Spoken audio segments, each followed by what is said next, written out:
بسم اللہ الرحمن الرحیم الحمد للہ رب العالمین والعاقبۃ للمتقین والصلاة والسلام علی خیر خلقہ محمد وآلہ واصحابہ اجمعین۔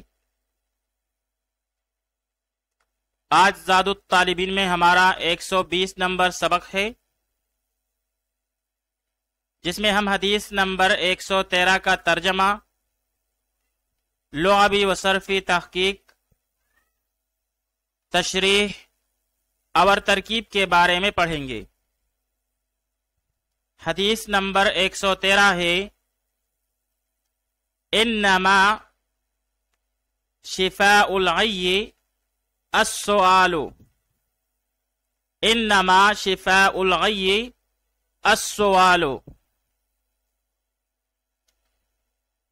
انما بے شک، شفاء العی نادانی کی بیماری کا علاج، السؤال سوال ہے۔ اب یہاں پر شفاء بمعنی صحت یابی، شفا آرام، صحت تسلی۔ قرآن مجید میں ہے فیہ شفاء للناس، اس میں شفا ہے لوگوں کے لیے۔ پھر باب ضرب یضربو سے شفا یشفی شفاء بمعنی بیماری سے اچا کرنا، شفا دینا۔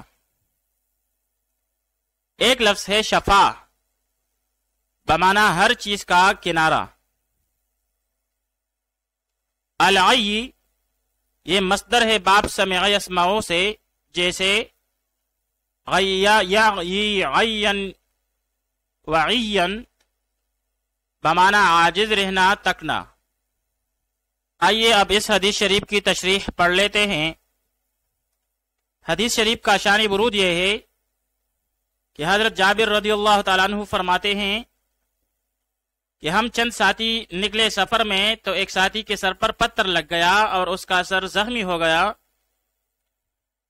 جب وہ رات کو سویا تو صبح غسل کی حاجت ہو گئی، تو زخمی صحابی نے اپنے ساتھیوں سے پوچھا کہ کیا میرے لیے تیمم کرنے کی اجازت ہے؟ تو بعض صحابہ نے کہہ دیا کہ نہیں، غسل کرنا پڑے گا۔ تو اس نے غسل کیا اور پھر اسی سے فوت ہو گیا۔ راوی کہتے ہیں کہ جب ہم نبی اکرم صلی اللہ علیہ وآلہ وسلم کے پاس پہنچے تو ان کو ساری خبر سنائی۔ اس پر آپ صلی اللہ علیہ وآلہ وسلم نے فرمایا کہ تم نے اس کو قتل کر دیا ہے، اللہ تمہیں قتل کرے۔ جب تمہیں مسئلے کا علم نہیں تھا تو تم نے پوچھا کیوں نہیں؟ بس بے شک جہالت کی شفا پوچھنے میں ہے۔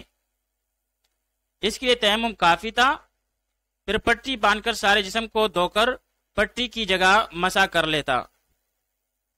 بس جب دین کی کوئی بات آدمی کے سمجھ میں نہ آئے یا مسئلہ کی تحقیق مقصود ہو تو اسے اپنی تسلی کے لیے اہل علم سے پوچھ لینا چاہیے۔ گویا نادانی اور جہالت بیماری ہے، اور اس سے چھٹکارا حاصل کرنے کے لیے سوال کر لینا اس کی دوا ہے۔ ایک روایت میں آتا ہے کہ علم ایک خزانہ ہے جس کی کنجیاں سوال کرنا ہے۔ حضرت ابو داؤد رحمۃ اللہ تعالی علیہ فرماتے ہیں کہ میں ایک مسئلہ سیکھوں، یہ میرے نزدیک پوری رات بیداری سے بہتر ہے۔ حضرت عبداللہ ابن مبارک رحمۃ اللہ تعالی علیہ فرماتے ہیں کہ تعجب ہے مجھ کو اس شخص پر جو علم کے بارے میں جستجو نہیں کرتا، پھر بھی اس کا نفس اس کو بزرگی کی طرف کیسے بلاتا ہے۔ پھر اس حدیث سے علماء نے تقلید پر بھی استدلال کیا ہے کہ وہ بھی بیمار لوگوں کے لیے شفا کا کام دیتی ہے۔ اسی حدیث کا حکم قرآن پاک میں بھی ہے، فَاسْأَلُوا أَهْلَ الذِّكْرِ إِن كُنتُمْ لَا تَعْلَمُونَ، سوال کرو اہل علم سے اگر تم نہیں جانتے ہو۔ آئیے اب اس حدیث شریف کی ترکیب پڑھ لیتے ہیں۔ انما شفاء العی السؤال، انما کلمہ حصر ہے، اس میں انا حرف از حروف مشبہ بالفعل اور ما کافہ ہے۔ پھر آگے جا کر شفاء العی، شفاء مضاف ہے مرفوع بضم لفظاً ہو کے، اور العی مضاف الیہ، پھر مضاف اور مضاف الیہ مل کر یہ مبتدا ہوا، اور آگے جا کر السؤال اس کے لیے خبر ہے مرفوع بضم لفظاً ہو کے، پھر مبتدا اور خبر مل کر جملہ اسمیہ خبریہ ہوا۔